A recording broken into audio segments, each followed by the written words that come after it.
시청자 여러분, 안녕하십니까? 더 뉴스 시작합니다.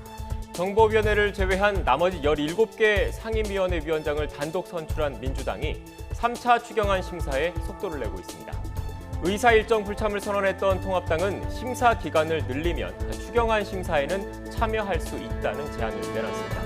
잠시 뒤 최형두 원내대변인을 연결해서 직접 입장을 들어보겠습니다.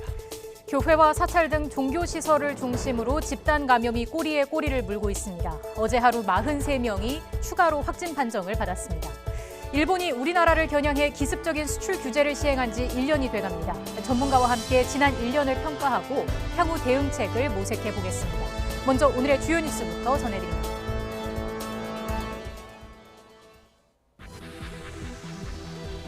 열일곱 개 상임위원장을 독차지한 민주당은 일제히 상임위원회를 가동하고 3차 추경안 심사에 속도를 내고 있습니다.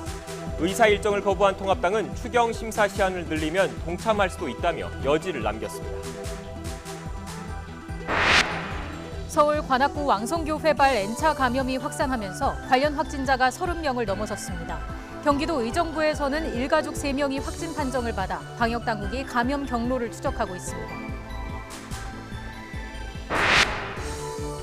증권거래세 유지 방침을 두고 이중과세 논란이 일고 있는 가운데 김용범 기획재정부 차관은 재정적 측면뿐 아니라 시장 불안 요인 차단 등 기능적 측면을 고려하더라도 존치돼야 한다고 거듭 강조했습니다. 조국 전 법무부 장관 일가 사모펀드 의혹의 핵심 인물인 조범동 씨에 대해 잠시 뒤 1심 판결이 내려집니다. 조 씨의 공소 사실 가운데 정경심 교수가 공범으로 적시된 부분이 있는 상황에서 재판부가 어떤 결론을 내릴지 주목됩니다. 북미 협상이 장기간 교착 상태에 빠진 가운데 비건 미 국무부 대북 특별대표는 코로나19 사태 등으로 대선 전 북미 정상회담이 열리긴 어려울 것으로 보인다고 밝혔습니다. 그러면서도 협상의 문은 열려 있다고 강조했습니다. 국제사회의 반발에도 불구하고 중국이 오늘 오전 전인대 상무위원회를 열고 홍콩 보안법을 통과시켰습니다. 이에 맞서 미국은 홍콩에 대한 특별 대우를 중단하면서 미중 갈등이 격화하고 있습니다. 예수가 최후의 만찬 때 쓴 신성한 술잔 성배는 기적의 힘을 가진 성물로 여겨집니다. 그렇다고 안에 들어있는 독을 마신다면 목숨을 잃고 말겠죠. 야당과의 협의가 꼭 필요한 정보위를 빼고 나머지 17개 상임위원장을 단독으로 차지한 민주당. 정치권 일각에선 슈퍼 여당이 이 같은 독이 든 성배를 손에 쥐었다고 비유합니다. 잘한 일도 못한 일도 오롯이 민주당의 책임으로 귀결되는 만큼 국민 여론이 등을 돌리지 않도록 더 긴장해야 한다는 의미일 겁니다. 특정 당이 상임위원장을 독식한 건 최근 30여 년 동안 없었던 매우 이례적인 상황이라 말의 무게감이 더 크게 다가옵니다. 실제로 집권 여당이 모든 상임위원장을 맡은 건 지난 1988년 5월에 임기가 끝난 12대 국회가 마지막이었습니다. 1987년 민주화 이후 선거가 치러진 13대 국회부터는 그 관례가 깨졌습니다. 교섭단체 소속 의원 수에 따라 민주정의당과 평화민주당, 통일민주당 등이 상임위원장직을 나누어 가졌습니다. 지난 19대 국회까지 의석 비율을 고려한 상임위원장 배분 관례는 이어졌습니다. 민주당과 통합당은 초유의 사태가 발생한 책임을 서로에게 돌리고 있습니다. 법사위원장 자리를 놓고 상대방의 고집을 꺾지 않았다는 게 주장의 핵심입니다. 책임 정치 구현이냐 아니면 의회 독재냐를 놓고 평가가 엇갈리는 상황. 당분간은 냉각기가 불가피해 보입니다. 그럼 취재기자 연결해서 자세한 국회 상황 알아보겠습니다. 이승배 기자. 네, 국회입니다. 네, 민주당은 3차 추경을 이번 회기, 그러니까 금요일까지 반드시 처리하겠다는 입장인 거죠? 네, 맞습니다. 이 때문에 민주당은 상임위원장 선출을 마치자마자 3차 추경 심사에 바짝 속도를 내고 있습니다.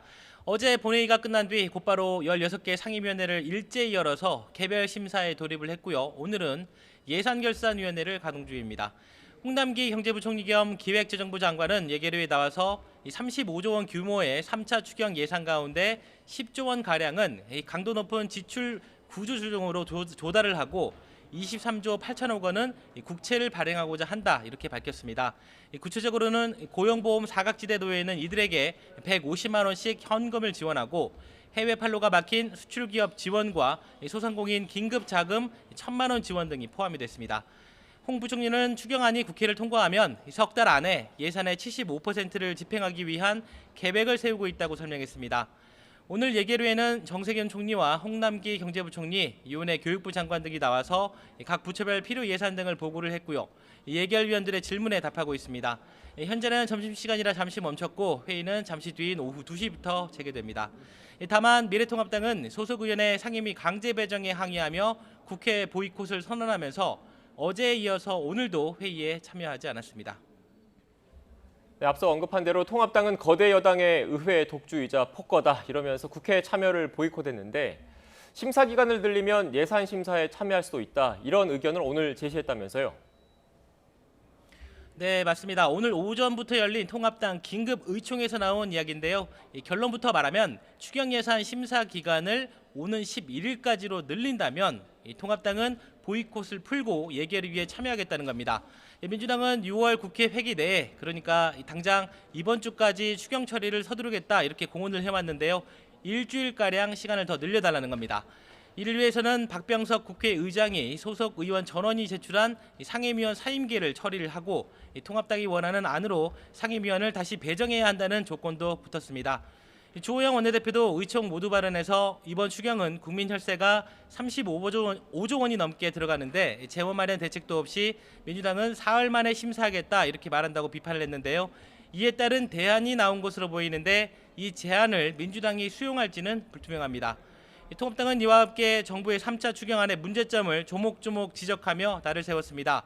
이종배 정책위 의장은 기자회견을 열고 정부의 이번 3차 추경은 코로나19 방역 관련 예산이 전체 2%에 불과하며 세금 낭비성 알바 일자리 예산으로 채워졌다면서 잘못된 진단에 근거한 주객이 전도된 추경이다 이렇게 비판을 했습니다. 그러면서 코로나의 조기 종식과 소상공인 일자리 지키기로 예산 구성을 전면 재편해야 한다고 주장했습니다. 지금까지 국회에서 YTN 이승배입니다. 더불어민주당 박범계 의원은 고위공직자범죄수사처가 제때 출범하도록 모든 수단을 강구해야 한다고 밝혔습니다. 박 의원은 자신의 SNS에 미래통합당은 오로지 야당 추천에 의한 공수처장을 주장하고 위헌 확인 헌법 소원까지 제기했다며 다음 달 15일 공수처 설치에 협조할 리 만무하다고 주장했습니다. 이에 따라 이제라도 이해찬 대표가 말한 공수처법 개정을 포함해 모든 수단을 마련해야 한다고 강조했습니다. 미래통합당이 현행 보건복지부를 국민보건부와 복지부로 나누고 국민보건부가 보건의료정책을 전문적으로 책임지도록 하는 방안을 추진합니다. 통합당은 오늘 국회의원회관에서 국민보건부 신설을 위한 정책토론회를 열고 현재 보건복지부가 방대한 분야를 담당하고 있는 데다가 보건의료 예산은 20%대에 불과하다고 지적했습니다. 이와 관련해 성일종 의원은 지난 10일 관련 정부조직법 일부 개정안을 발의했습니다.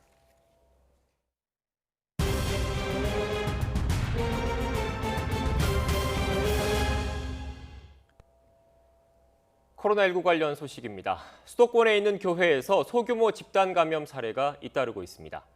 방역당국은 소모임을 통한 집단 감염이 계속 이어지면 법적으로 강력히 규제할 수 있다고 강조했습니다. 현장에 나가 있는 취재기자 연결해 보겠습니다. 엄윤주 기자. 네, 서울 관악구 왕성교회 앞에 나와 있습니다. 네, 먼저 왕성교회 관련 확진자 소식 정리해 주시죠. 네, 지금까지 왕성교회 관련 확진자 수는 최소 31명입니다. 오늘 오전 서울 독산동에 사는 32살 남성이 코로나19 확진 판정을 받았습니다. 왕성교회 청년부 교인인 이 남성은 지난 26일 양성 판정을 받았던 교인과 함께 식사를 한 것으로 알려졌는데요. 이후 곧바로 자가격리에 들어갔고 1차 검사에는 재검 판정을 받았는데 그제부터 증상이 나타나기 시작한 것으로 알려졌습니다. 어제 2차 검사를 받은 뒤 오늘 오전 양성 판정을 받았습니다. 왕성교회와 관련해 확진자가 나왔던 여의도 현대카드 사옥에서도 어제 오후 확진자가 1명 추가됐습니다. 경기 시흥시 목감동에 사는 3살 여아가 어제 코로나19 양성 판정을 받은 겁니다. 이 여아는 같은 날 확진 판정을 받았던 A씨의 딸로 시흥시는 아버지인 A씨로부터 감염이 전파된 것으로 추정하고 있습니다. 앞서 A씨는 지난 28일 확진된 노원구 확진자와 같은 여의도 현대카드 사옥 5층에서 근무한 것으로 확인됐습니다. 이로 인해 여의도 현대카드 사옥에서만 왕성교회 관련 확진자가 총 4명으로 늘었습니다. 현대카드 측은 해당 층에 근무하는 직원 190여 명에 대해 다음 달 10일까지 자가격리 조치하고 서울 본사는 재택근무를 시행하기로 했습니다. 다른 수도권 교회에서도 확진 사례가 늘고 있죠. 네, 그렇습니다. 경기 안양 주영광교회에서 신도 1명이 추가로 확진 판정을 받으면서 관련 확진자 수만 23명으로 늘어났습니다. 경기 군포시 금전동에 사는 60대 남성이 코로나19에 감염됐습니다. 이 남성은 같은 교회 교인인 확진자와 지난 24일 함께 예배에 참석해 감염된 것으로 추정됩니다. 지난 26일 기침과 인후통 증상이 나와 검사를 받았는데 음성 판정을 받고 자가격리에 들어갔는데요. 2차 검사에서도 음성이 나왔는데 어제 3차 검사를 받은 뒤 오늘 양성 반응이 나왔습니다. 방역당국은 주영광교회에서 지난 21일과 24일 30명이 좁은 공간에 촘촘히 앉아 예배를 보고 식사까지 함께했다는 점에서 연쇄 감염이 일어나고 있는 것으로 보고 있습니다. 경기 수원시 중앙침례교회에서도 어제 4명이 추가 감염되면서 누적 확진자가 모두 7명으로 늘었습니다. 방역당국은 코로나19 확진자 수가 현 의료체계에서 감당할 수 있는 수준이라며 방역 수위를 지금처럼 소모임이 가능한 사회적 거리두기 1단계로 유지하겠다는 방침을 밝혔습니다. 하지만 최근 종교 소모임 등을 중심으로 전국적으로 코로나19가 확산하는 양상이 지속한다면 법적으로 규제할 수 있다고 강조했습니다. 또 최근 확진자가 소규모 모임을 중심으로 나타나는 양상인 만큼 이런 모임에서 방역 수칙을 준수해달라고 당부했습니다. 지금까지 서울 관악구 왕성교회 앞에서 YTN 엄윤주입니다. 경기도 의정부시는 장암 주공아파트에 사는 60대 남자와 20, 30대 아들 2명 등 일가족 3명이 확진 판정을 받았다고 밝혔습니다. 나중에 확진된 작은 아들은 동두천 중앙성모병원에서 야간에만 근무하는 임상병리사로 확인됐습니다. 보건당국은 이들을 국가지정병원으로 옮기고 추가 동선과 접촉자 등을 파악하고 있습니다. 대전시가 긴급 방역 대책회의를 열고 확진자 2명이 다닌 학원 지역 일원에 대해 집합금지 명령을 내리기로 했습니다. 대상 시설은 동구 효동과 천동, 가오동 지역에 있는 학원과 교습소 91곳과 학생들이 많이 이용하는 체육도장업 16곳입니다. 기간은 고강도 생활 속 거리두기 기간인 다음 달 5일까지입니다. 한국인 수백 명이 파견된 이라크 건설 현장에서 한국인 노동자 1명이 코로나19 의심 증세로 숨졌습니다. 이라크는 코로나19 치료 시설은 고사하고 병상 확보도 어려운 만큼 추가 감염 사례가 나올 경우 대처가 쉽지 않은 상황입니다. 조승희 기자가 보도합니다. 이라크 건설 현장에서 일하던 한국인 노동자 1명이 코로나19 의심 증세로 숨졌습니다. 이라크 주재 한국 대사관 측은 홈페이지 공지로 이 같은 내용을 밝혔습니다. 한화건설은 지난 27일 바그다드 외곽 비스마야 신도시 건설공사 현장에서 코로나19 의심 증상을 보였던 협력업체 소장 이모 씨가 숨졌다고 확인했습니다. 한화건설에 따르면 이 씨는 앞서 이달 중순 발열과 폐렴 증상을 보여 병원으로 옮겨져 치료를 받아왔습니다. 이에 따라 공사는 중단됐고 현장 직원들은 격리 조치된 것으로 전해졌습니다. 해당 건설 현장에서는 최근 방글라데시인 노동자 1명도 코로나19 의심 증상으로 숨졌습니다. 바그다드 주재 한국 대사관은 지난 11일과 21일 유엔 특별기편으로 귀국한 한국인 가운데 10명이 코로나19 확진 판정을 받았다고 밝혔습니다. 한국에서 양성 판정 받으신 분은 10명 남으시고 여기서 저희가 파악하기로는 일자는 아직은 없는 걸로 파악되는데 이건 아직 오피셜은 아니고요. 한화건설은 확진자 가운데 7명이 자사 소속이며 나머지 3명은 협력업체 직원이라고 설명했습니다. 현재 이라크는 코로나19 관련 치료시설이 부족한 데다 병상 확보도 어려운 상황인 것으로 알려졌습니다. 지금 이라크에서 코로나 확진자가 전달 대비 10배 이상 증가해가지고 대사관 홈페이지에 공지됐듯이 지금 포화 상태에 있는 상황이고요. 비스마야 건설 현장에는 아직까지 약 150명 정도의 한국인 노동자가 남아있어 이들 가운데 추가 감염자가 나올 가능성도 배제할 수 없는 상황입니다. YTN 조승입니다. 코로나19 백신이 개발돼도 미국에서 집단 면역이 형성되지 않을 수 있다고 앤서니 파우치 미국 국립 알레르기 전염병 연구소 소장이 전망했습니다. 뉴욕 주지사는 확산을 막기 위해 트럼프 대통령이 공공장소에서의 마스크 착용을 권장해야 한다고 목소리를 높였지만 백악관은 개인이 선택할 문제라고 선을 그었습니다. 워싱턴 강태욱 특파원의 보도입니다. 백악관 코로나19 태스크포스의 대표격인 파우치 소장은 70에서 75%의 효험이 있는 백신이 개발돼도 집단 면역이 생기기는 어려울 것이라고 봤습니다. 이는 백신 접종의 부정적인 움직임과 관련이 있습니다. 미국에서는 백신이 자폐증을 유발한다는 등의 이유로 접종을 꺼리거나 무용론을 주장하는 운동까지 있기 때문입니다. CNN의 5월 여론조사에서도 코로나19 백신이 싼 값에 대량으로 보급돼도 맞겠다는 응답자는 66%에 그쳤습니다. 파우치 소장은 백신 개발 전엔 주요 억제 수단이 감염자 접촉자 추적이지만 잘 이루어지지 않고 있다고 평가했습니다. 그러면서 사람들이 마스크를 쓰지 않은 채 가깝게 모인 것에 대해 재앙의 조리법이라고까지 말했습니다. 앤드루 쿠오모 뉴욕 주지사도 공공장소에서 마스크 착용이 효과가 있었다며 트럼프 대통령이 행정명령에 서명해야 한다고 목소리를 높였습니다.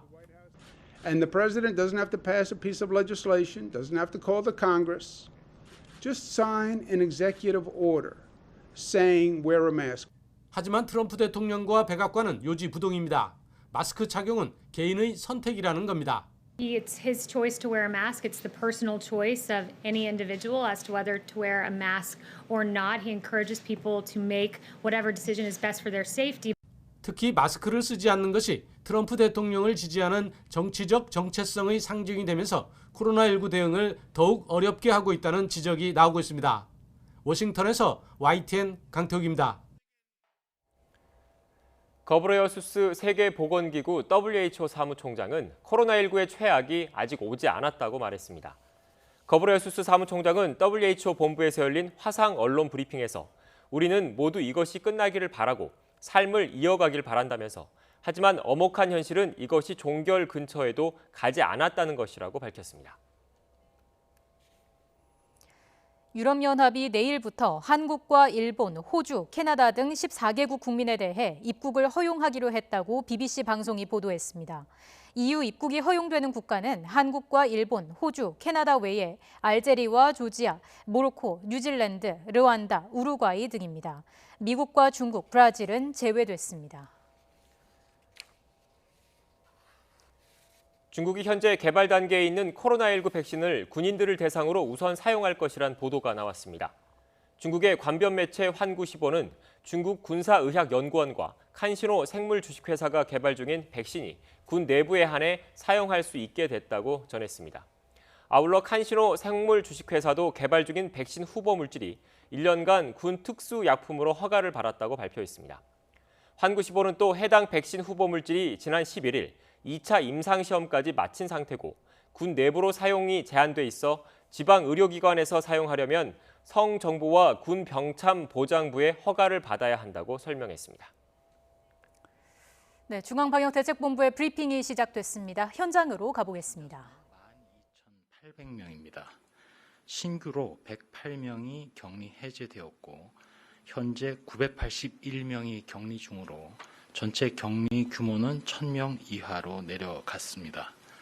어제는 사망자가 1명도 발생하지 않았고 치명률은 2.2%입니다. 국내 주요 발생 현황을 지역별로 말씀드리겠습니다. 먼저 서울 관악구 왕성교회에서 3명이 추가로 확진되어서 현재까지 누적 확진자는 총 31명입니다. 이 중에는 교인이 26명입니다.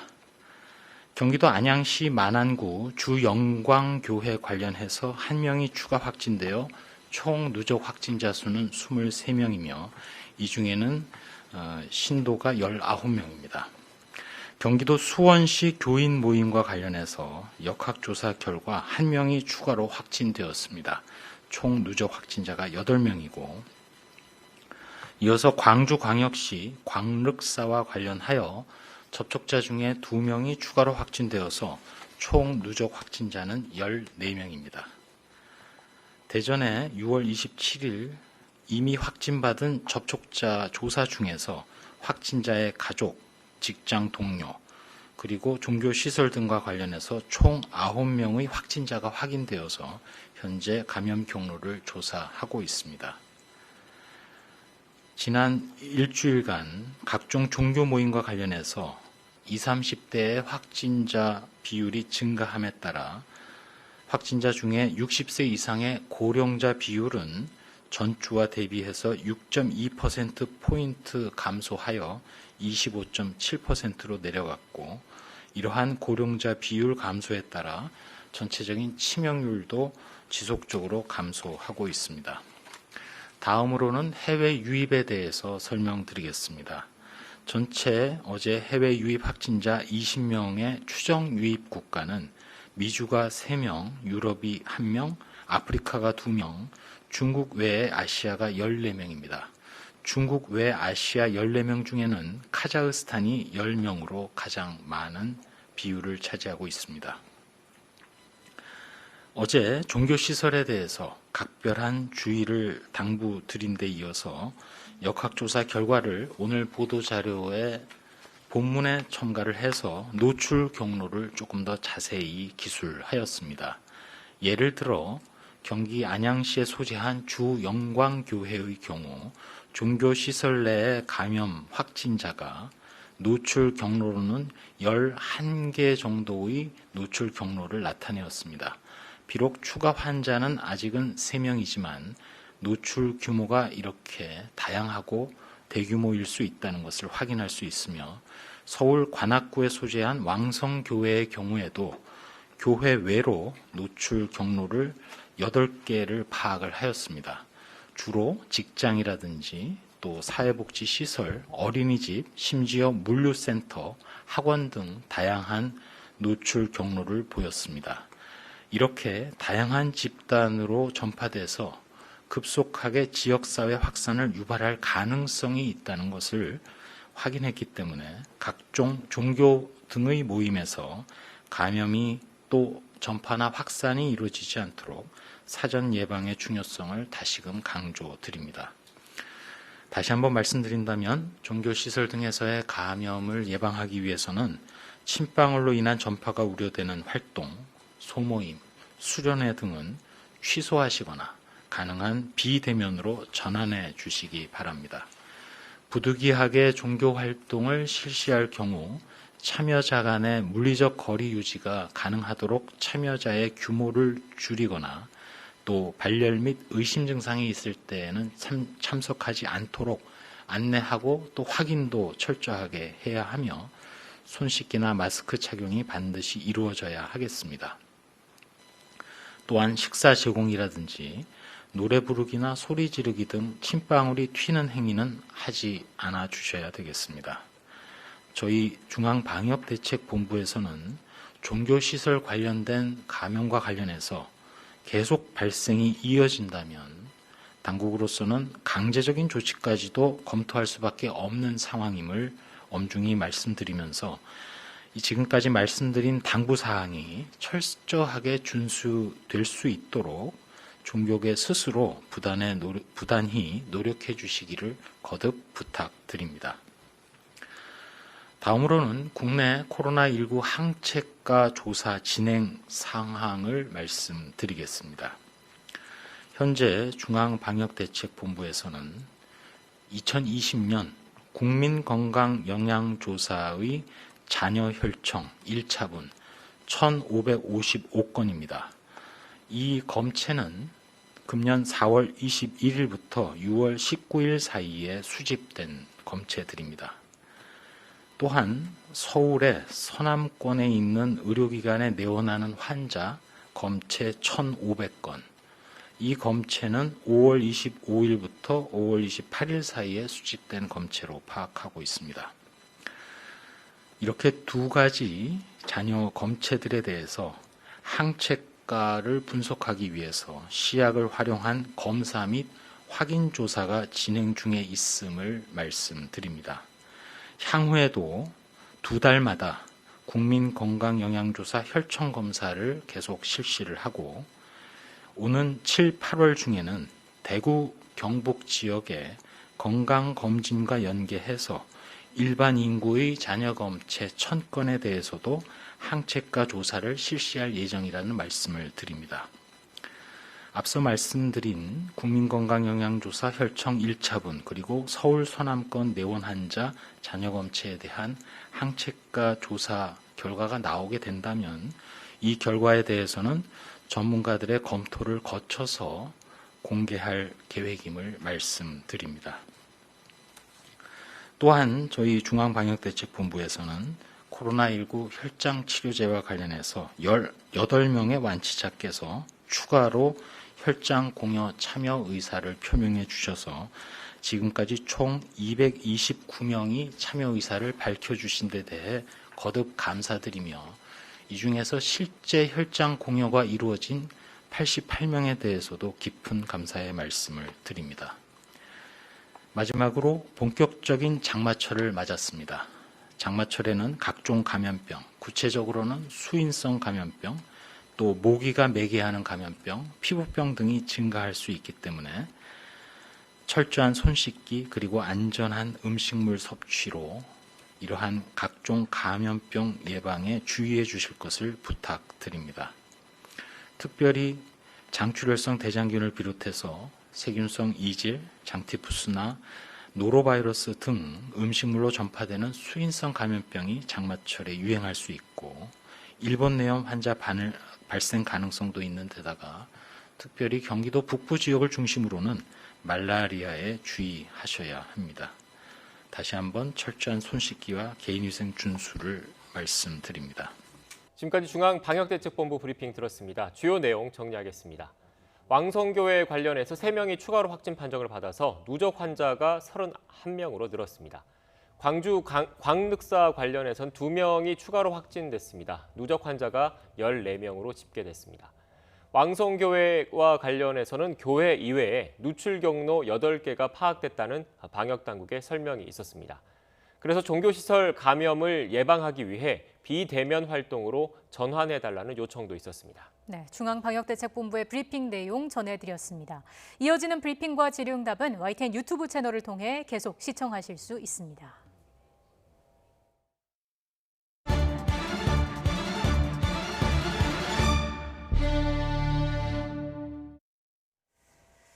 중국의 입법기관인 전국인민대표대회, 즉 전인대 상무위원회가 최근 논란이 되고 있는 홍콩 보안법을 통과시켰습니다. 홍콩의 사우스차이나 모닝포스트 신문은 홍콩 보안법이 오늘 오전 전인대 상무위원회에서 만장일치로 통과됐다고 보도했습니다.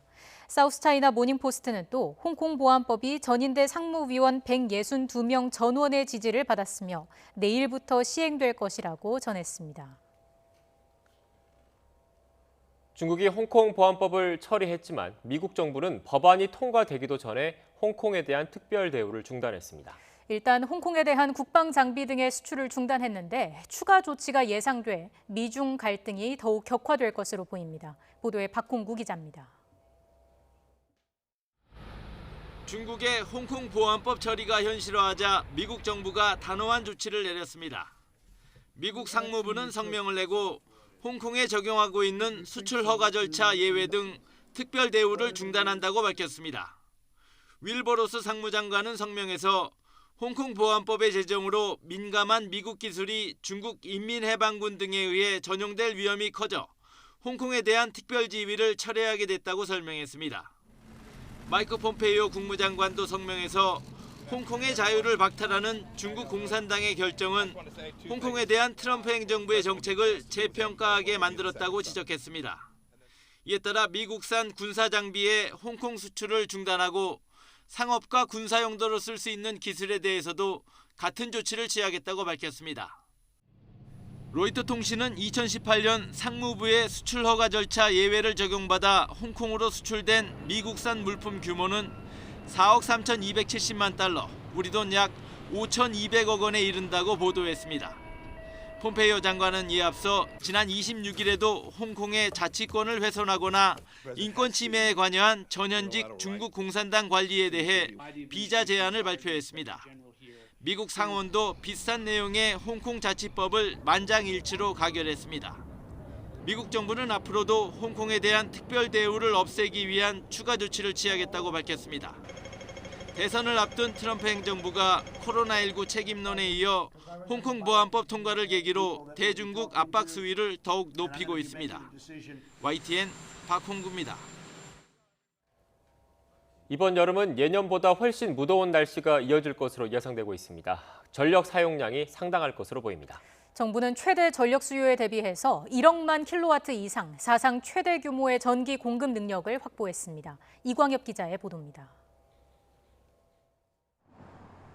지난달 5월인데도 30도를 넘는 때이른 더위가 한동안 기승을 부렸습니다. 이번 여름에는 실제로 예년보다 기온이 0.5도에서 1.5도가량 높아 손에 꼽을 정도로 무더운 한 해가 될 것으로 기상청은 내다보고 있습니다. 하루 최고 기온 33도 이상인 폭염 일수가 크게 늘어 에어컨 등 전력 사용량이 급증할 것으로 보입니다.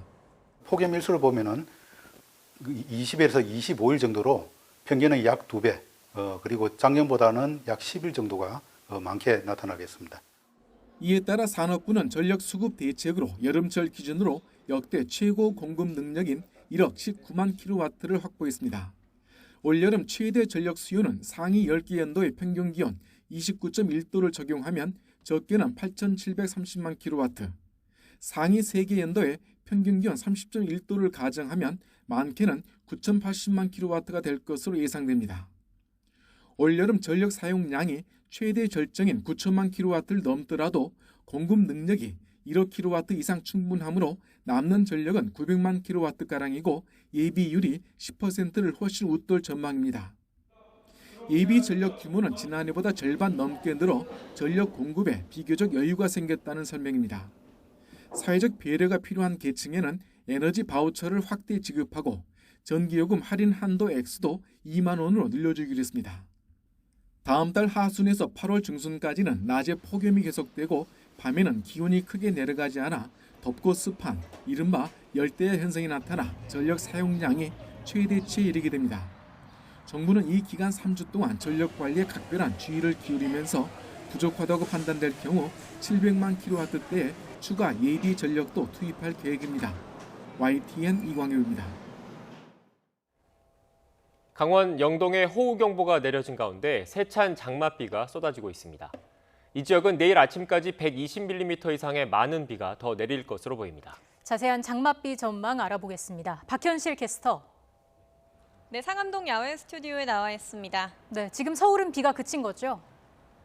네, 폭우가 쏟아지고 있는 영동 지방과 달리 서울은 장맛비가 소강 상태에 들었습니다. 그 밖에 내륙 지역에 지금 이어지고 있는 약한 비도 퇴근길에는 대부분 그칠 것으로 보이는데요. 하지만 강원 영동 지방은 오늘 저녁까지 시간당 30mm 안팎의 강한 비가 쏟아지겠고요. 내일 아침까지 120mm 이상의 많은 비가 더 오겠습니다. 산사태 등 추가 호우 피해가 없도록 주변 점검 철저히 하셔야겠습니다. 지금 레이더면을 보면 동풍 영향을 받는 강원 영동 지방은 여전히 강한 비구름이 머물고 있습니다. 호우 경보가 내려진 양양과 속초에는 새벽부터 계속해서 시간당 30mm 안팎의 장대비가 쏟아지고 있는데요. 이틀간 속초 설악동에는 250mm의 폭우가 쏟아졌고요. 양양 강현면에는 222mm, 강릉 용강동에는 172mm, 부산 해운대도 140mm의 강우량을 기록하고 있습니다. 비와 함께 초속 30m 이상의 강풍이 기록된 동해안에는 현재 강풍주의보가 발효 중이고요. 강원 동해안에는 폭풍해일주의보까지 발령 중입니다. 해안가에서는 안전사고와 저지대 침수 피해 없도록 각별히 주의하셔야겠습니다. 내일 아침까지 영동 지방은 120mm가 넘는 많은 비가 더 내리겠고요. 서울 등 그 밖의 내륙에는 5에서 40mm의 비가 온 뒤 내일 새벽에 완전히 그치겠습니다. 내일 오후부터 주말까지는 다시 30도 안팎의 찜통 더위가 이어지겠고요. 일요일 남부지방을 시작으로 다음 주 초에는 또다시 전국에 장맛비가 내리겠습니다. 지금까지 상암동 야외 스튜디오에서 YTN 박현실입니다.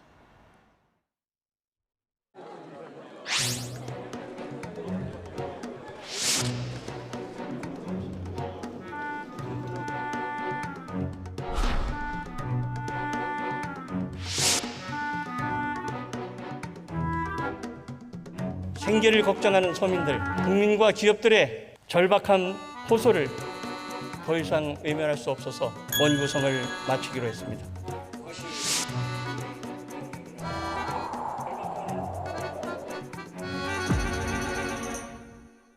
일하는 국회를 자초시키고 민생의 어려움을 초래한 모든 책임은 미래통합당에 있습니다.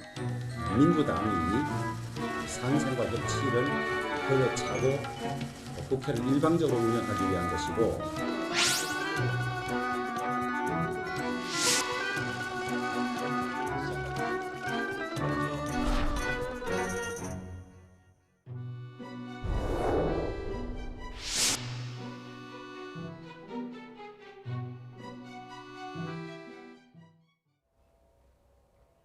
앞서 보신 것처럼 여당의 상임위원장 독점 체제가 마무리됐습니다. 이런 가운데 미래통합당이 의총을 열고 대응 방안을 모색했습니다.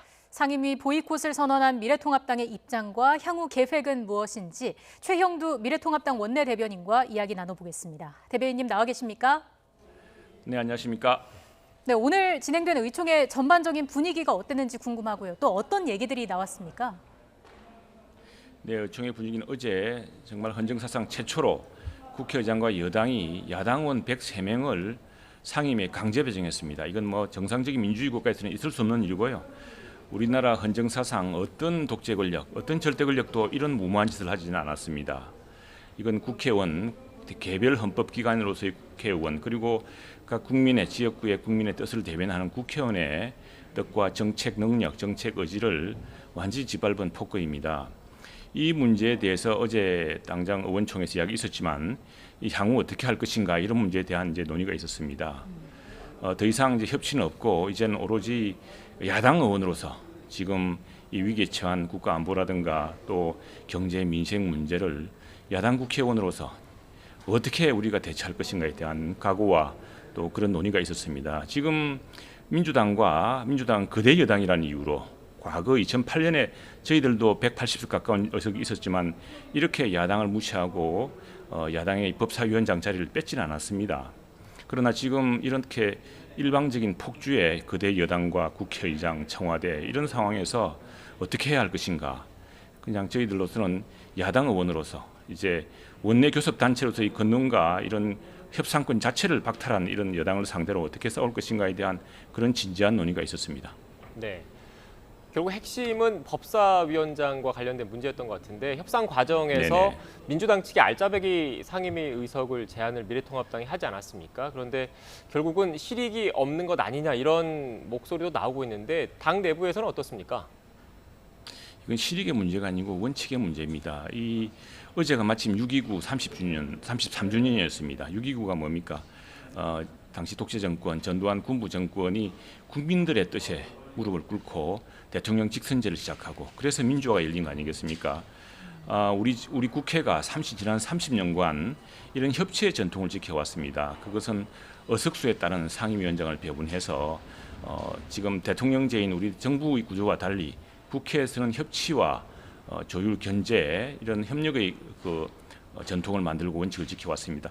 그 핵심에 법사위원장이 있습니다. 이 법사위원장은 국회의장의 권한과는 비교가 안 되지만 국회의장과 법사위원장은 같은 당이 맞지 않는다는 전통과 원칙을 지켜올 정도로 야당으로서 절대 여당 그리고 정부 권력을 견제할 수 있는 최소한의 견제 장치입니다. 이 견제 장치를 2008년의 경우 우리가 180석 가까이 있을 때도 81석의 민주당에게 허용했고 네. 그 전통을 지켜왔습니다. 그런데 이번에 뒤집어 엎었기 때문에 저희들로서는 최소한의 견제 장치를 잃은 상황입니다. 강탈당한 상황이고요.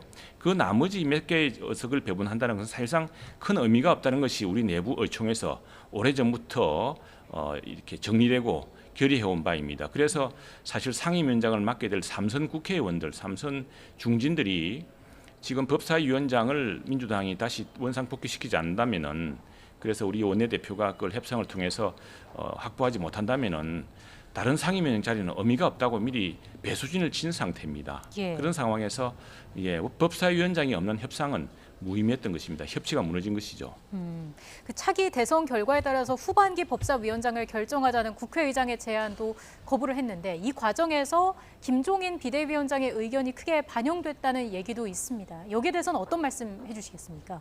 그건 정말 어이가 없는 이야기입니다. 특별히 이제 김종인 비대위원장 이야기는 정말 이건 어이가 없는 이야기인데 아마도 민주당의 내부 의사결정 구조가 그런 상황 정치가 이루어지고 또 누가 한마디 하면은 함구령이 떨어지고 하는 그런 분위기 때문에 우리 미래통합당도 그럴 거라고 생각하는 것 같은데 전혀 그렇지 않습니다. 저도 초선이고 모든 원내 의사결정 과정에 참여하고 있습니다만 네. 지금 저희들 보면은 그 과반이 넘는 초선들이 굉장히 자율적입니다. 굉장히 그 누구의 권위에 눌리지 않고 의견을 활발히 개진하고 있고 특히 삼선 의원들 상임위원장 후보군인 삼선 의원들이 법사위원장을 찾지 못한다면은 우리는 상임위원장을 맡지 않겠다고 배수진을 친 상황이기 때문에 비대위원장의 의견이 아니라 우리 내부의 절대적 의견이 이제 원내대표의 이런 협상의 큰 배수진과 최고의 마지막 그 가이드라인이 되었던 셈입니다. 그게 네. 다른 외부의 입김이 들어갈 틈은 없고요. 그건 정말 어이없는 일이고 또 남의 당의 의사결정 구조에 대해서 알지도 못하면서 이야기하는 건 사실 예의에서 벗어난 일입니다. 네, 또 하나 네. 대변인 그런데 어제 그 최종 네. 결렬 발표가 나오기 전에 각 신문이나 조간 등에서 어느 정도 의견 접근을 이뤘다라는 보도가 나왔었는데 이거 오버입니까? 오버인 셈이죠. 이건 뭐 민주당에서 그런 희망사항을 이야기했는지 모르지만 협상 과정을 저희가 다 복기를 해보면은 또 원내대표의 보고에 따르면은 당시에 법사위원장 이 문제가 해결되지 않으면서 모든 게 교착 상태에 빠졌습니다. 빠졌는데 그래서 저희들이 사실은 원칙과 전통을 무너뜨린 일이긴 하지만 이미 저렇게 민주당이 강구하게 강점해서 내놓지 않겠다고 하고 그것 때문에 국회가 더 이상 파행되어서는 안 되겠다 싶어서 그렇다면은 전반기는 이미 강점을 했으니까 하더라도 하반기에는 원상복귀 시키자라고 수정 제안을 했는데 민주당이 거절했고 안 된다고 했고 여기에 이제 국회의장께서 그렇다면 하반기에 국회 대통령 선거 결과를 보고 하면 어떠냐라는 말씀하셨는데 이건 사실은 궁여지책이지만 입법부가 행정부의 무슨 의사결정에 따라서 입법부 일이 결정된다고 하는 굉장히 잘못된 일입니다. 그건 뭐 민주당도 받지 않았지만 저희 당도 받을 수 없는 일이고요. 예. 그리고 아까 말씀드렸다시피 국회에서의 견제와 균형 그리고 협치를 위해서는 국회의장과 법사위원장이 한 당이 맞지 않는다라는 전통과 원칙은 지켜져야 된다는 게 우리 입장입니다. 그래서 그건 뭐 애초에 협상이 될 수가 없는 것이고 합의가 되지 않았는데 합의가 됐다고 이야기하는 것은 민주당 원내 지도부가 합의를 종용하고 합의가 되기를 압박하는 과정에서 그런 희망사항을 흘렸을 뿐입니다. 그리고 이제 아마 민주당으로서는 법사위원장이 줄 수 없지만은 그러나 야당이 요구한다면은 몇 가지 국조 같은 것은 국정조사를 같이 하면 어떠냐라는 이런 수정 제안을 했던 것 같은데 국정조사는 그 국회의 당연한 의무이지 그것을 협상의 대상으로 할 사안은 절대로 아니었습니다. 기본은 법사위고요. 법사위에서 우리가 정말 경계선까지 가면서 협상안을 제안했는데 그것이 거절당한 마당에서 21대 전체를 거쳐서 민주당이 제1당으로서 상임위 법사위원장까지 독점하겠다고 한 것은 절대로 받아들일 수 없는 사안이었습니다. 네. 자, 공수처 관련해서도 좀 여쭙겠습니다. 네. 지금 민주당이 속도를 내고 있는 모습인데 이해찬 대표는 통합당이 공수처 출범을 방해하면 법을 개정해서라도 공수처를 출범하겠다, 추진하겠다라고 강경한 입장을 보이고 있습니다. 미래통합당은 어떻게 대응할 계획이신지요? 저희는 도대체 이해가 되지 않습니다. 공수처법 그게 뭐길래 이렇게 대통령과 온 나라가 민주당이 촛불의 명령이니 하면서 이렇게 독촉하고 일방적하고 있습니까? 저희들은 이게 지금 검찰의 권력 비리 수사를 차단하고 검찰이 하고 있는 권력 비리 수사를 가로채겠다는 것 이상의 다른 정치적 목적이 없다고 생각합니다. 지금 보십시오. 지금 검찰의 권력을 검찰의 수사를 견제할 수 있고 검찰이 수사를 잘못하면 바로 고칠 수 있는 제도가 많습니다. 그것은 바로 민주당이 오랫동안 요구해와서 관철된 특별검사 제도고요. 국회에서 언제든지 만들 수 있습니다. 그리고 특별감찰관 제도라는 것도 있습니다. 이것은 청와대와 고위공직자의 검역 비리를 다 감시할 수 있습니다. 지난 박근혜 정부 당시에 특별감찰관이 그 막강하던 민정수석의 비리를 조사하지 않았습니까? 그런 것을 충분히 할 수 있는데 왜 갑자기 지금 더구나 이 정부는 검찰의 기소권 또 경찰의 수사권을 분리해야 된다고 하면서 유독 이 기관만큼은 기소권 수사권을 다 함께 주고 대통령 직속 수사기구로 만들자고 하는 것이 저희가 뭔지 저희들은 의구심을 갖고 있습니다. 그리고 또 하나는 그렇게 했든 어쨌든 지난번에 억지로 법을 만들어 놓고 그 법에 야당이 2명을 특검 공수처장을 추천할 수 있는 추천위원 2명을 배정하겠다고 해놓고 그렇기 때문에 이것은 정치적으로 편파적이지 않을 것이라고 했다가 이제 와서 그 야당에 주었던 공수처장 추천위원회 위원 자리까지 뺏겼다고 하는 것은 도대체 이게 무슨 이 끝이 어디인지, 왜 나라가 이렇게 어렵고 안보가 흔들리는데 그 공수처 하나에 그렇게 목을 매는지 도저히 이해할 수가 없습니다. 네, 대변인, 그런데 민주당이 마음 먹고 법을 개정한다고 나설 경우에 통합당 입장에서는 의석수가 절대적으로 부족하기 때문에 견제할 방법이 없는 것 아닙니까? 저희들로서도 지금 법에서 허용하고 있는 법에서 지금 하고 있는 공수처 추천위원을 결국 그렇게 할 경우에 제시를 할 겁니다. 해서 그 공수처장이 정치적으로 편파지지 않은 사람을 선별할 수 있도록 우리가 우리 당에 부여된 위원 몫을 행사하게 될 겁니다. 그런데 그걸 무슨 이 정부가, 이 국회가 무슨 대통령이 지시하면 따르는 통법부입니까? 예산 35조를 갑자기 3일 내에 맞추라 그러면 3일 내에 맞춰야 되고, 또 대통령이 급하다고 우리가 볼 때는 전혀 급하지 않은 사안을 공수처장을 임명하라 그러면은 국회가 바로 임명해야 됩니까? 나는 이런 발상 자체가 이해되지 않습니다. 저희 당으로서는 용납할 수 없고요. 법에서 정한 바대로 저희들은 모든 그 감시와 견제를 다 할 겁니다. 네, 대변인, 마지막으로 그 3차 추경안 심사 같은 경우에 심사 기간을 늘려줄 경우에 참여를 하겠다라고 의견이 모아진 것 같습니다. 원포인트로 3차 추경안 심사에는 참여하겠다, 이런 뜻인가요? 지금 어차피 국회가요, 7월 국회가 또 열려야 됩니다. 지금 7월 3일 날 임시국회가 끝나지만 7월 국회 다시 열리게 되기 때문에, 특히나 나라가 여러 가지로 비상 상황 아닙니까? 그러면은 지금 미래통합당을 핑계로 국회를 열지 않고 그러지는 못할 겁니다. 다시 국회를 열게 될 것이고, 그럴 경우에 지금 35조의 이 추경 3차 추경이 결코 간단하지가 않습니다. 더구나 세원 부족으로 대부분을 지금 부채를 일으켜야 됩니다. 국가 부채를 크게 늘려야 되는 문제가 있고, 이건 당장 우리 국민들의 빚일 뿐 아니라 미래 세대의 빚을 넘어갑니다. 또 하나, 그런데 지금 이 쓰여지는 용처는 어떠냐? 그런 용처가 과연 이것이 정말 긴급한 추경의 용처에 맞는 것인지, 아니면은 지난번에 경제 정책의 실패를 만회하기 위해서 단기적인 일자리를 급하게 만들기 위한 예산은 아닌지 정말 꼼꼼하게 살펴봐야 되거든요. 그렇기 때문에 지금 대통령이 요구한 3일 내에 한다는 것은 이건 불가능합니다. 이건 국회의 권위를, 국회는 뭡니까? 국회는 국민들이 낸 세금과 혈세, 그리고 앞으로 국민들의 부담이 될 부채 상황을 관리하고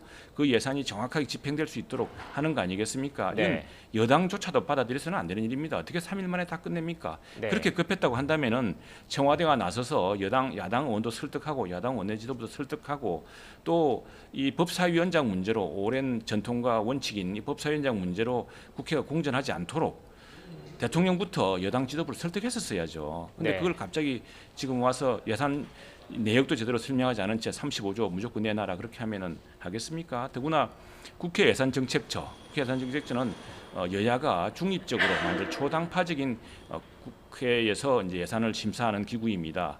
이 기구에서조차도 중립적으로 보더라도 지금 정부가 내놓은 3차 추경은 너무 무리하고 과도하다라는 분석을 제목별로 내놓고 있습니다.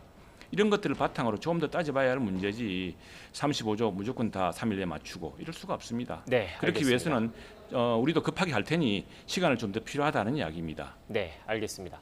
지금까지 최형두 미래통합당 원내대변인과 이야기 나눴습니다. 오늘 말씀 고맙습니다. 네, 감사합니다. 메이킹! 화장실 갈 때와 나올 때가 확 달라집니다. 변비, 복부팩만 식욕부진 한 번에 싹! 메이킹! 시원하게 변비 끝! 유쾌! 상쾌! 통쾌! 변비 안녕! 비타민이 더욱 필요한 계절. 당신의 건강한 한 끼를 위해 비타민 B와 C, B콤C로 채우세요. 한 끼의 부족함을 채우다. 한 끼의 완성, B콤C. Je distribue les swings et les uppercuts. Ça fait, et ça fait, ou bien, ou parfois même.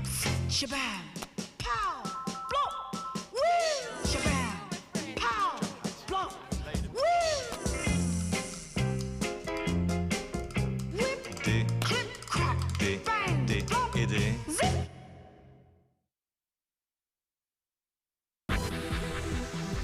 17개 상임위원장을 독차지한 민주당은 일제히 상임위원회를 가동하고 3차 추경안 심사에 속도를 내고 있습니다. 의사 일정을 거부한 통합당은 추경 심사 시한을 늘리면 동참할 수도 있다며 여지를 남겼습니다. 서울 관악구 왕성교회발 N차 감염이 확산하면서 관련 확진자가 30명을 넘어섰습니다. 경기도 의정부에서는 일가족 3명이 확진 판정을 받아 방역당국이 감염 경로를 추적하고 있습니다. 증권거래세 유지 방침을 두고 이중과세 논란이 일고 있는 가운데 김용범 기획재정부 차관은 재정적 측면뿐 아니라 시장 불안 차단 등 기능적 측면을 고려하더라도 존치돼야 한다고 거듭 강조했습니다.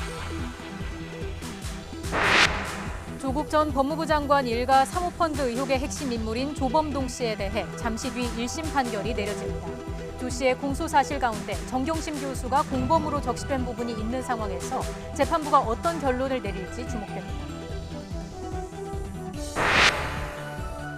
북미 협상이 장기간 교착 상태에 빠진 가운데 비건 미 국무부 대북특별대표는 코로나19 사태 등으로 대선 전 북미 정상회담이 열리긴 어려울 것으로 보인다고 밝혔습니다.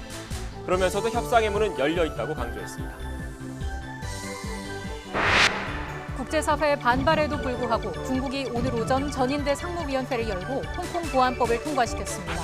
이에 맞서 미국은 홍콩에 대한 특별 대우를 중단하면서 미중 갈등이 격화하고 있습니다. 더 뉴스 이어갑니다. 사회적 참사 특별조사위원회가 세월호 참사 재조사 과정에서 추가로 밝혀낸 내용을 공개했습니다.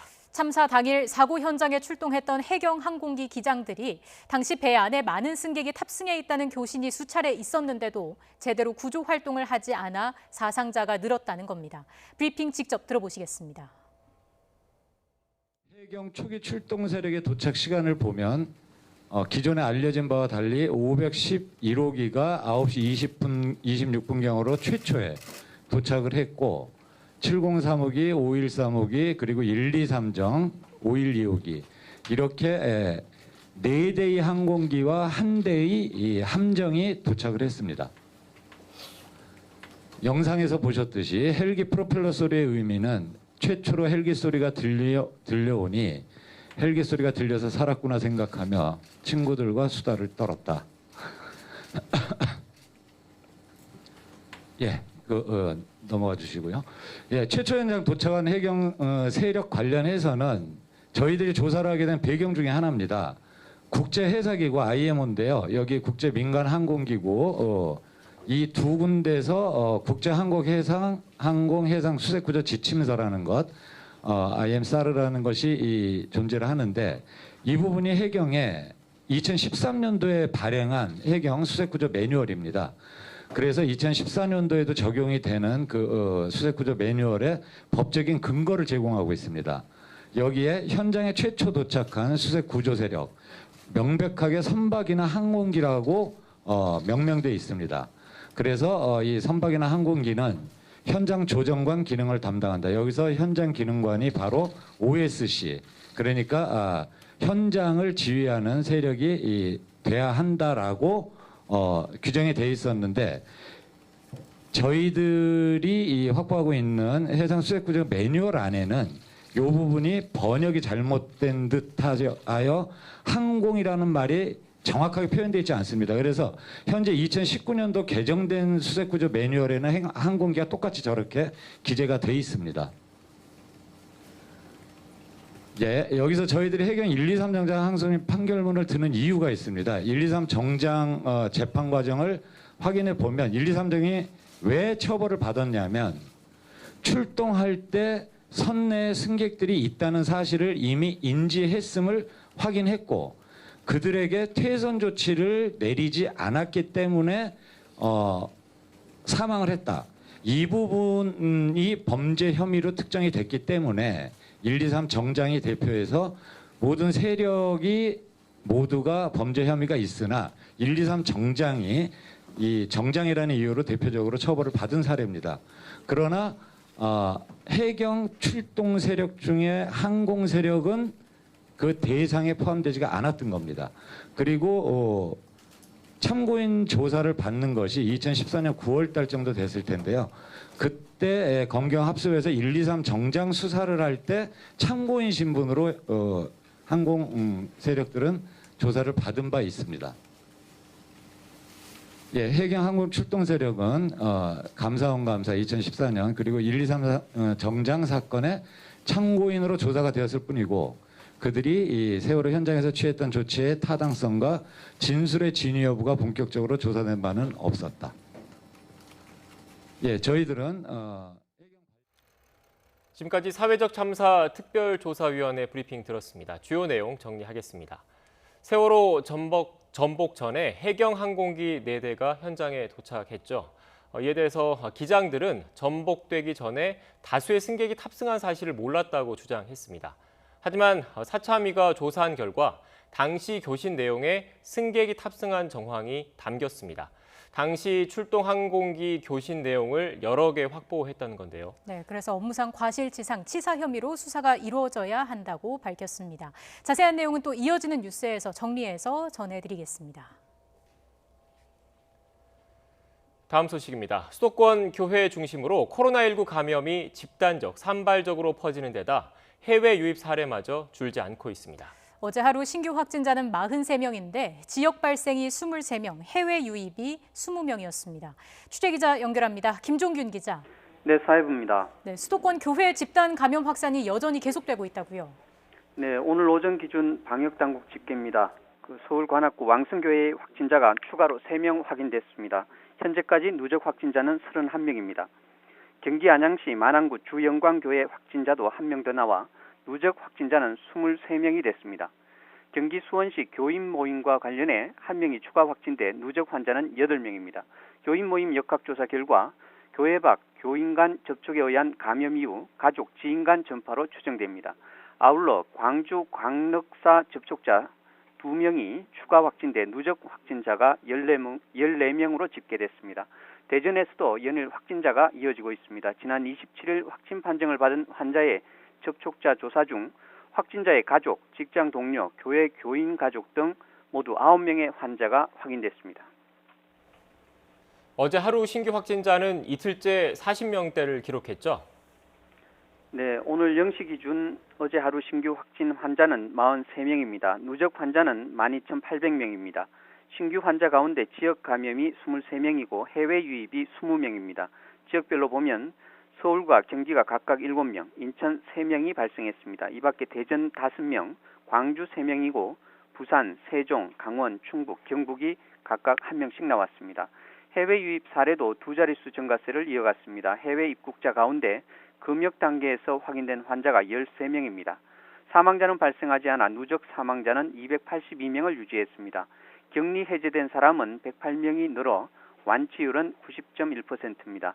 반면 격리 치료 중인 환자는 65명 줄어든 981명으로 1000명 아래로 떨어졌습니다. 지금까지 사회부에서 YTN 김종길입니다. 중앙재난안전대책본부는 코로나19 감염 지역이 수도권을 벗어나 확산하고 있다고 우려했습니다. 중앙재난안전대책본부는 최근 발생 상황이 대전, 광주, 전남 쪽으로 내려가는 양상을 보이며 다른 지역에서도 확진 환자의 이동으로 지역 발생이 생기고 있다고 밝혔습니다. 다만 거리 두기 단계를 2단계로 올리는 건 많은 사회적 희생이 요구된다며 부정적인 견해를 내놨습니다. 한국야구위원회 KBO가 조만간 재개될 관중 입장을 앞두고 코로나19 대응 지침을 발표했습니다. 야구장을 찾는 모든 관중은 마스크를 반드시 착용해야 하고 입구 발열 검사에서 체온이 37.5도 이상이면 출입이 제한됩니다. 관중석에서도 한 칸 이상 띄어야 앉아야 하고 물과 음료 외에 음식물을 반입하거나 먹는 행위도 금지됩니다. 유은혜 사회부총리 겸 교육부 장관은 최근 논란이 되고 있는 대학의 등록금 반환 문제와 관련해 각 학교에서 우선 대학생들과의 협의를 통해 자구책을 마련해야 한다고 밝혔습니다. 유 부총리는 오늘 국회 예산결산특별위원회 회의에 참석해 등록금 반환의 재원을 정부가 직접 부담하는 것은 여러 문제가 있을 수 있다는 민주당 김철민 의원의 지적에 이같이 답했습니다.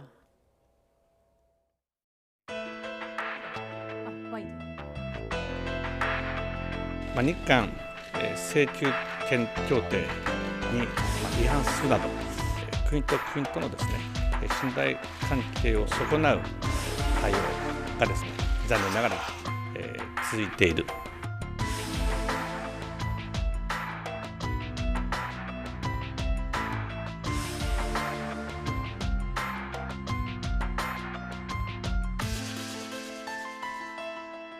우리 역시 맞대응할 수 있는 방안들을 가지고 있습니다.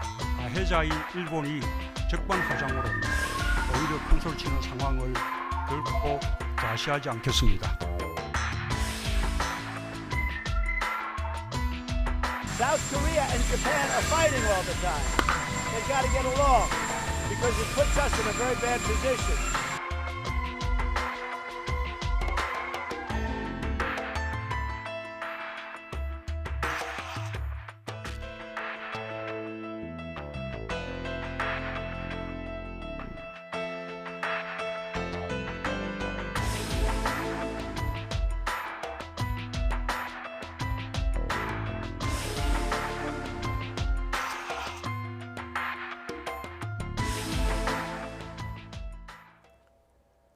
한일 간 삿바 싸움은 아직 끝나지 않았습니다. 우리 정부는 일본의 수출 규제가 계속되자 세계 무역기구 WTO의 분쟁 해결 절차를 재개하기로 했습니다. 지난 18일 WTO 사무국과 주 제네바 일본 대표부에 사전 조정 기구인 패널 설치 요청서를 발송했는데 일본이 거부하면서 보류된 상태입니다. 주요 7개국 G7 확대와 관련한 신경전도 이어지고 있습니다. 지난달 트럼프 미국 대통령이 한국 등 4개국을 G7에 초청하겠다는 뜻을 밝힌 것에 대해 일본 정부 대변인 스가 요시히데 관방장관이 기존 G7의 틀을 유지하는 게 매우 중요하다면서 사실상 반대 의사를 공식화했습니다. 이에 청와대 관계자는 일본의 모렴치 수준이 세계 최고라며 강한 불쾌감을 드러냈습니다. 이런 가운데 대법원의 강제징용 배상 판결에 따라서 일본 제철의 국내 자산을 매각할 수 있는 시점이 다가오고 있습니다.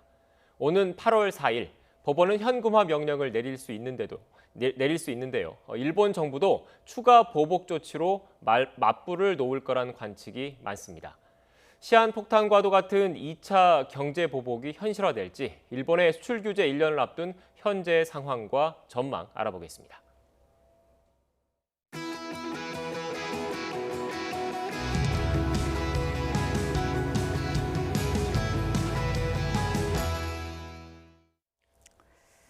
일본 수출 규제 1년, 한일 갈등의 출구를 찾을 수 있을까요? 호사카 유지 세종대 교수와 함께 이야기 나눠보겠습니다. 안녕하십니까? 네, 안녕하십니까? 이제 1년이 곧 이제 발표한 지 1년이 그렇죠. 하루 앞으로 다가왔습니다. 예. 이게 일본이 자기 발등을 찍었다 이런 얘기도 나오고 있는데 교수님께서는 어떻게 보고 계신가요? 예, 지금까지 1년을 1라운드 그런 식으로 본다면 네. 한국이 여러 면에서 상당히 유리하게 싸워왔다. 그렇게 할 수가 있습니다. 한일 경제 전쟁이라는 것도 할 수가 있지 않습니까? 사실상 프루하스소 등 반도체 3소재에 대해서는 한국이 국산화에 성공했고 네. 또 수입의 다변화에도 성공했기 때문에 관련 일본 기업들이 상당한 손해를 입었고요.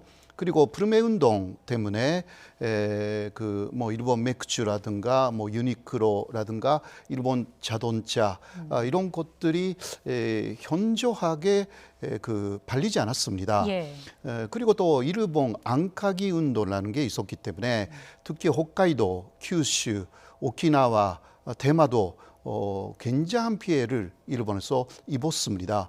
한국도 피해를 입은 게 없는 게 아니지만 전체적으로 평가한다면 한국이 1년간은 이겼다라고 할 수가 있습니다. 네. 이번 앞서 잠깐 언급하기도 했는데 일본의 기습적인 수출 규제 조치 아무래도 우리 대법원의 배상 판결과 관련된 측면이 있다고 그렇죠. 봐야겠죠. 네.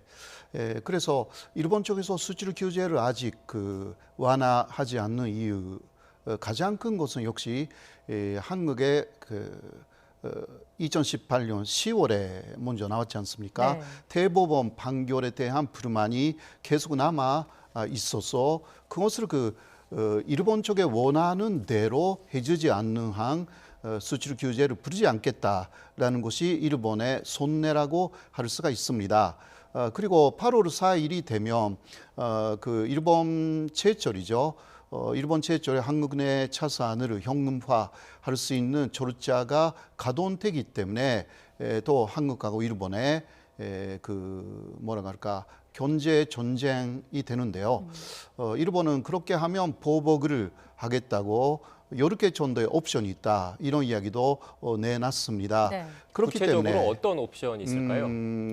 먼저 한국 제품에 일본에 들어올 때 관세를 올리겠다라는 내용이 좀 있고요.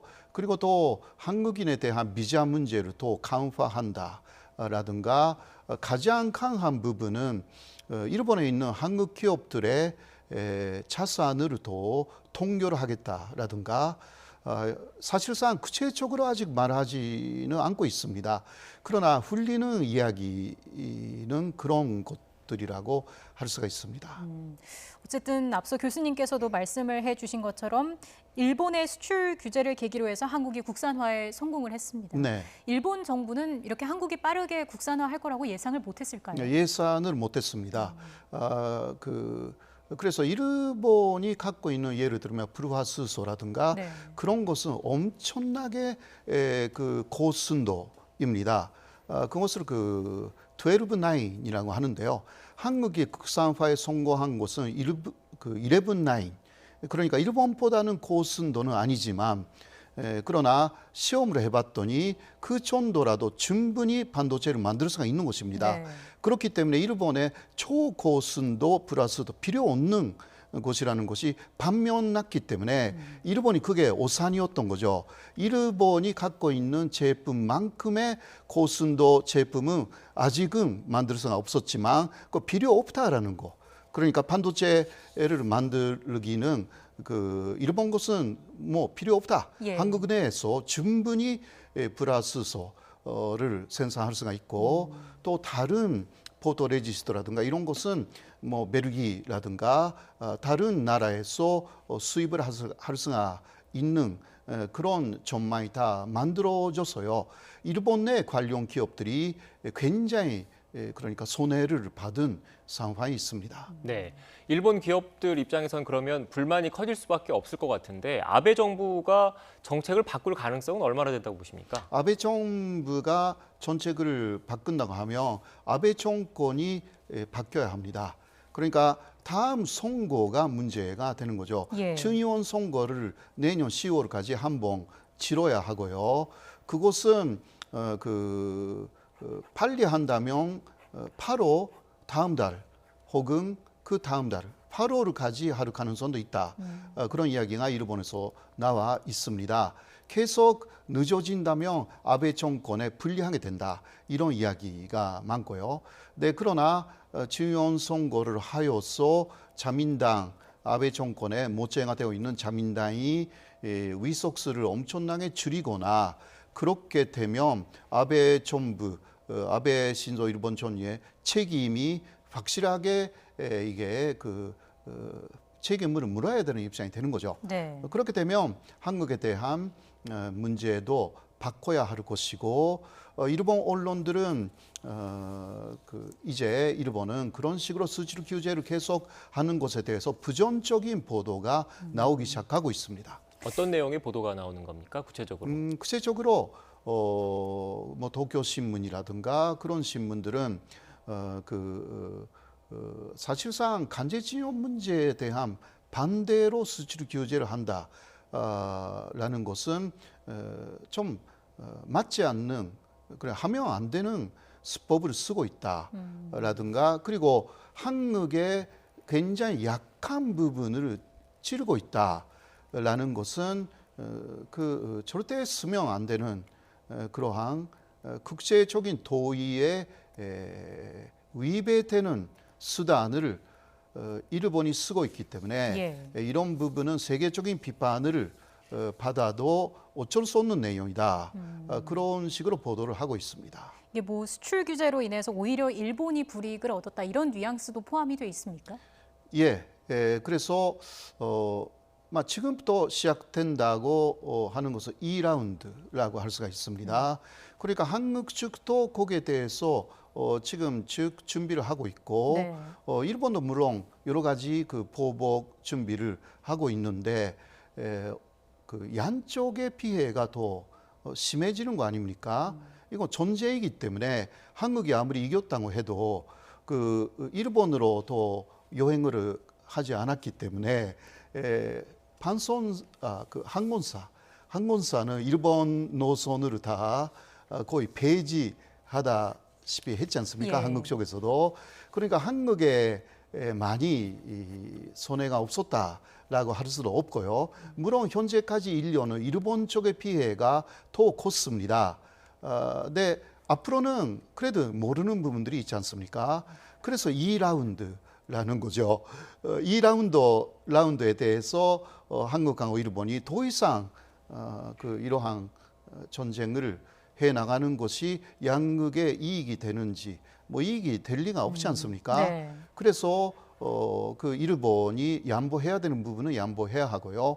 한국이 또 이해해야 되는 부분은 이해해야 되는 그런 상황을 만들어야 되는데 그래도 현재 일본 아베 정권 자체가 강경한 입장을 바꾸려고 하지 않는 성격을 갖고 있다라는 데 아주 큰 장애 요소가 있다라고 할 수밖에 없죠. 네, 교수님 지금 현재 일본의 정책과 관련 연장선에 있기 때문에 여쭤보는 건데 네. 아베 내각의 현재 지지율 얼마나 됩니까?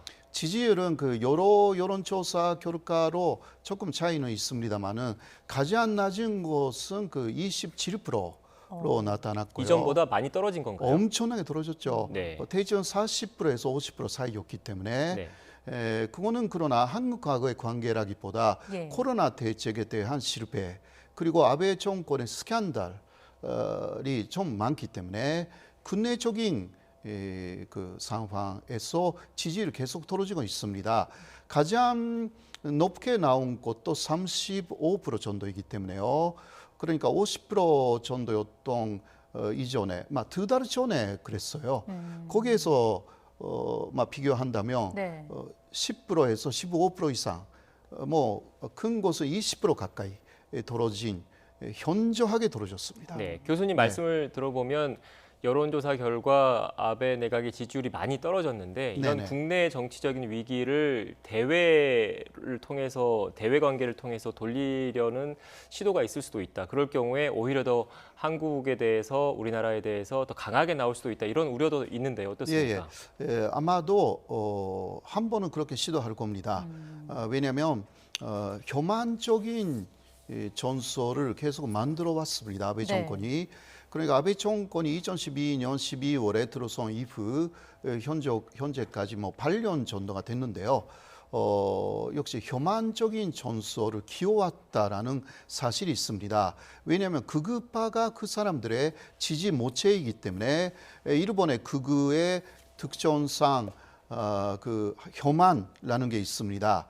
그렇기 때문에 다시 혐한적인 정책. 그래서 특히 이 수출 규제 강화라든가 보복 옵션을 더 발동한다라든가 그렇게 되면 그 지지층을 결집시킬 수 있는 효과가 있다라는 것은 사실입니다. 예. 그렇기 때문에 현금화 정책을 한국 쪽에서 쭉 밀고 나간다면 한때는 한 시기는 한국에 대한 아주 강한 혐한 정책을 쓸 가능성은 충분히 있다. 그러나 그게 오래 가는지는 모르겠습니다. 왜냐하면 일본 내에서도 많은 피해가 있었기 때문에 그런 사람들이 그대로 계속 가만히 있지 않을 가능성도 있는 것입니다. 네. 약간의 변수라고 할 수가 있습니다.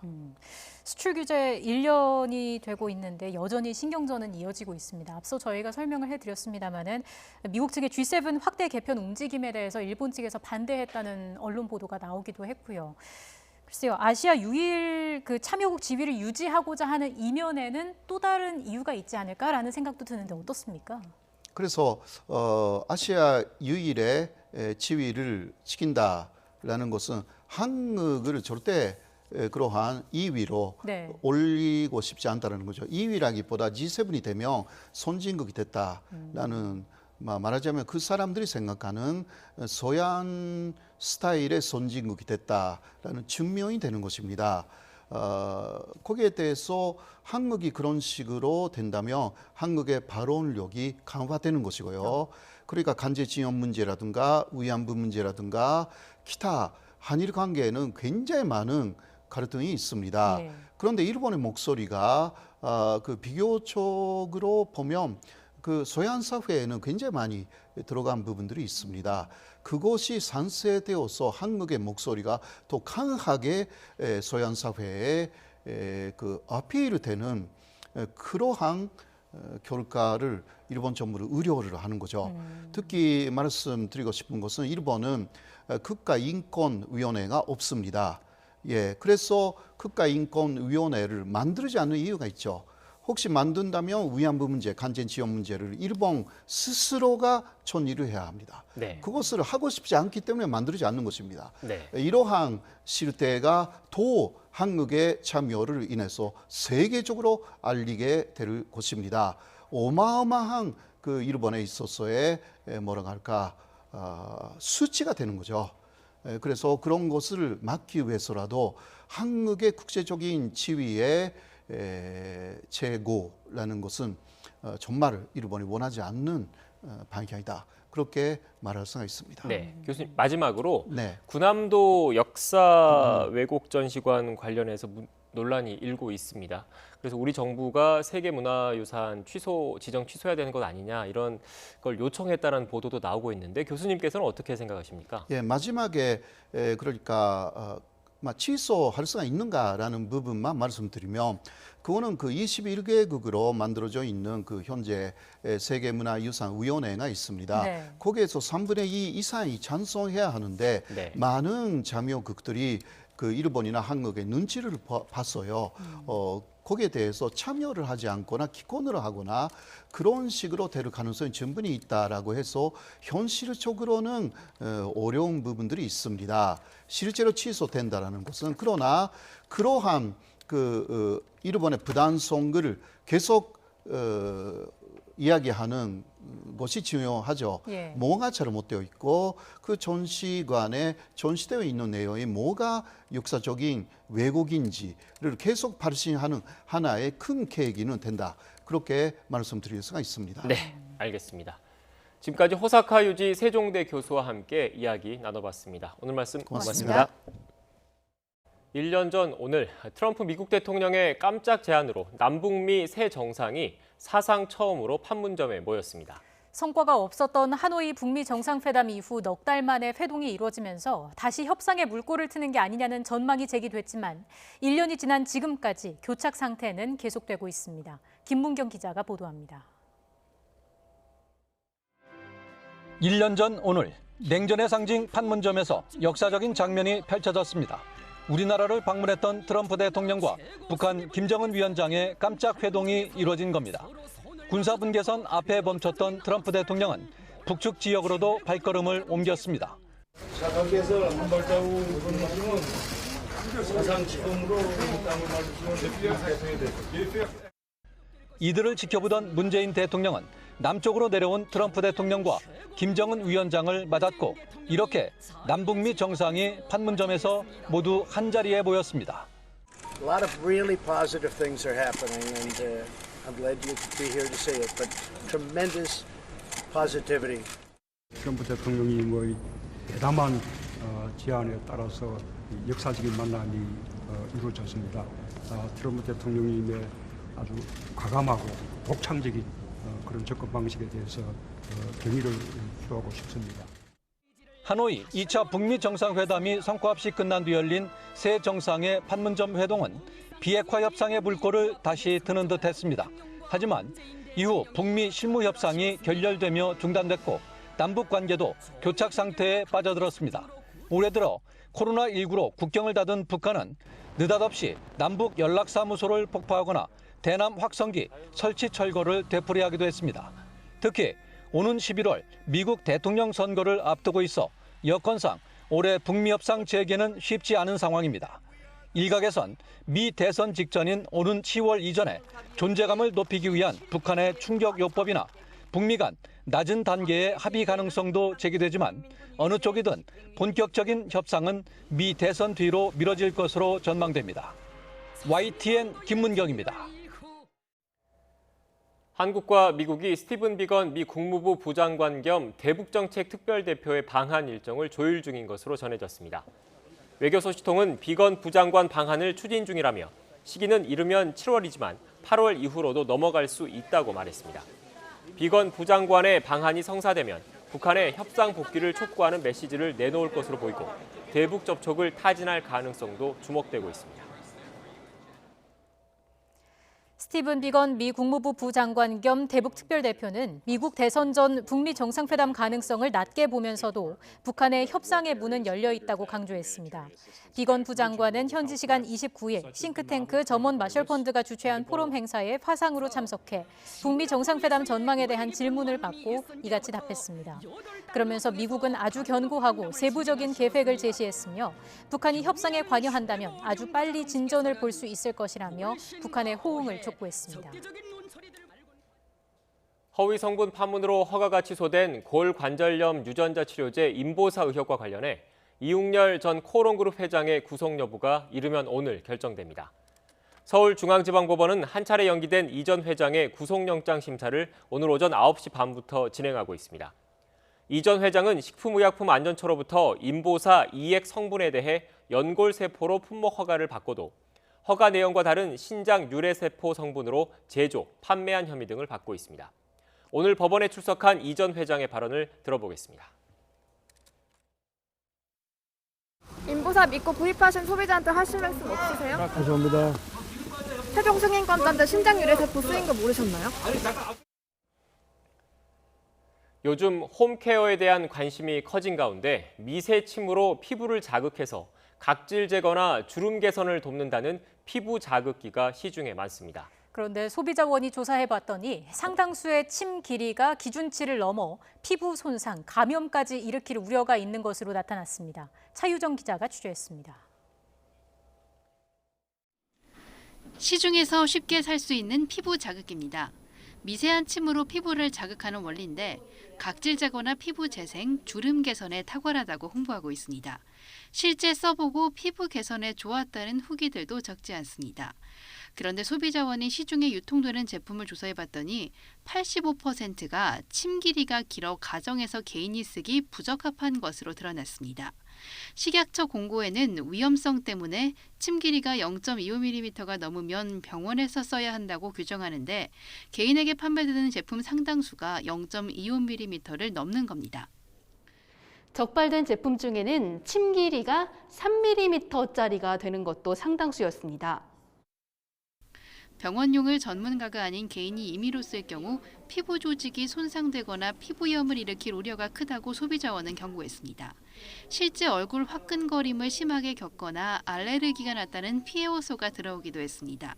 전문가가 아닌 개인이 사용할 경우에는 진피까지 천공이 생겨서 피부 조직이 손상되고 피부 감염이라든지 피부염이라든지 교차 감염 등의 위해 발생 우려가 있기 때문에 소비자원은 침 길이가 0.25mm가 넘는 제품의 가정 내 사용을 자제하고 감염 우려가 있으니 절대 재사용하지 말라고 당부했습니다. YTN 차유정입니다.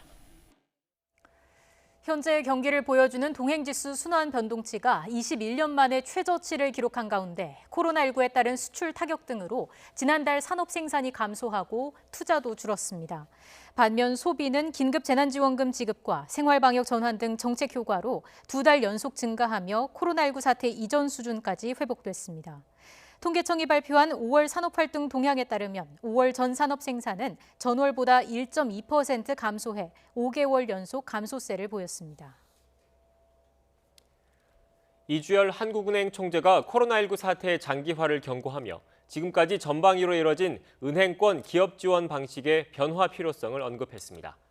은행권에 따르면 지난 22일 이 총재는 은행장 간담회에서 코로나19 사태가 지나가는 소나기인 줄 알았는데 장마의 시작일 수도 있겠다는 생각이 든다고 말했습니다. 정부가 최근 발표된 금융세제 개편안은 이른바 동학개미라 불리는 개인 투자자에 대한 과세가 아니라는 입장을 밝혔습니다.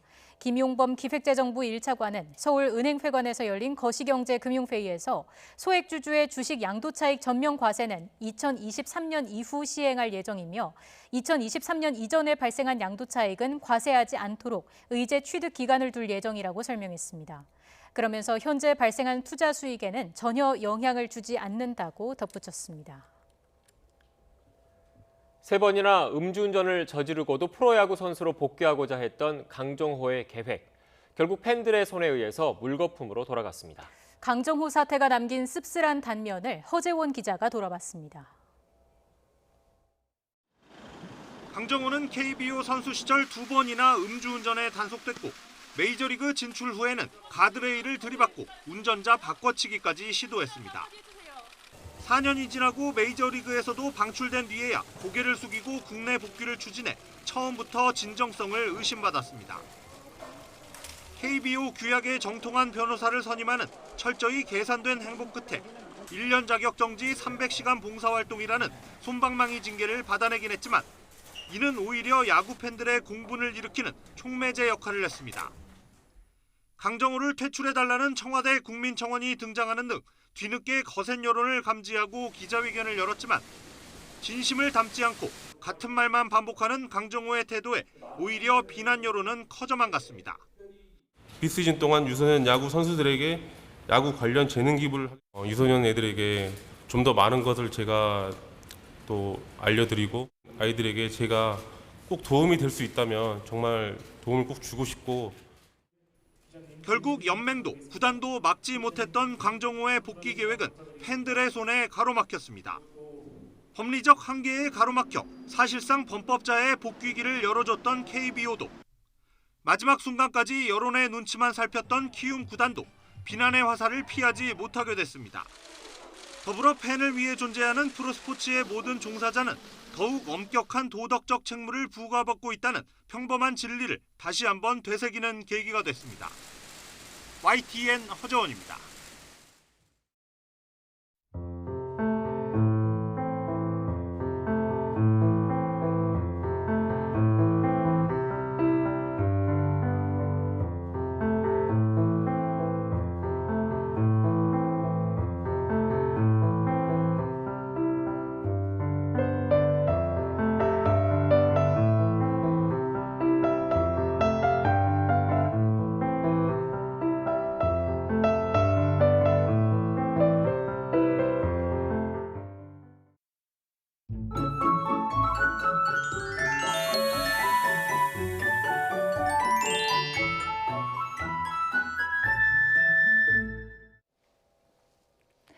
네, 내륙 지역은 장맛비가 잠시 소강 상태를 보이면서 빗방울만 조금씩 떨어지고 있습니다. 하지만 동풍의 영향이 더해지고 있는 강원 영동 지역은 여전히 시간당 10에서 20mm의 강한 비가 이어지고 있습니다.